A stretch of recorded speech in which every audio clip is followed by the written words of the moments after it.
রাতের আকাশে তাকালে আমরা দেখি কোটি কোটি তারা, গ্যালাক্সি আর আলোয় ভরা এক বিশাল মহাবিশ্ব। কিন্তু জানো কি, আমরা যা দেখি সেটাই এই মহাবিশ্বের ছোট্ট একটা অংশ। বিজ্ঞানীরা হিসাব করে দেখেছেন, দৃশ্যমান পদার্থ মানে তারা, গ্রহ, গ্যাস আর ধূলিকণা পুরো মহাবিশ্বের মাত্র ৫%। তাহলে বাকি ৯৫% কি? সেটাই হলো ডার্ক ম্যাটার আর ডার্ক এনার্জি, মহাবিশ্বের অদৃশ্য শক্তি।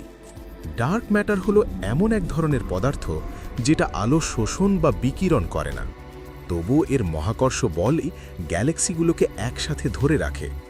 যদি ডার্ক ম্যাটার না থাকতো, গ্যালাক্সির তারাগুলো অনেক আগেই ছিটকে যেত। তাই বিজ্ঞানীরা জানেন, কিছু অদৃশ্য বস্তু অবশ্যই আছে যা সব কিছু একসাথে বেঁধে রেখেছে। আর ডার্ক এনার্জি, এটা আরও রহস্যময়। এই শক্তি মহাবিশ্বকে ক্রমে প্রসারিত করছে। প্রতি মুহূর্তে গ্যালাক্সিগুলো দূরে সরে যাচ্ছে। ১৯৯৮ সালে বিজ্ঞানীরা আবিষ্কার করলেন, মহাবিশ্বের বিস্তার ধীরে নয়, বরং ক্রমেই দ্রুত হচ্ছে, যেন এক অদৃশ্য শক্তি সবকিছু ঠেলে দিচ্ছে। এই অদ্ভুত আচরণের কারণেই তারা ধারণা করল, কিছু একটা আছে যেটাকে আমরা নাম দিলাম ডার্ক এনার্জি। কিন্তু আসলে এটা কি, কেউ এখনো জানে না।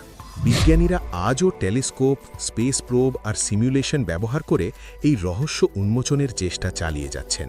তবুও আমরা জানি, মহাবিশ্বের রহস্য যত গভীরে যায়, ততই নতুন প্রশ্নের জন্ম হয়। অজানা সেই ৯৫%-এর ভেতরেই লুকিয়ে আছে মহাবিশ্বের আসল গল্প, ডার্ক ম্যাটার ও ডার্ক এনার্জির অদৃশ্য রহস্য।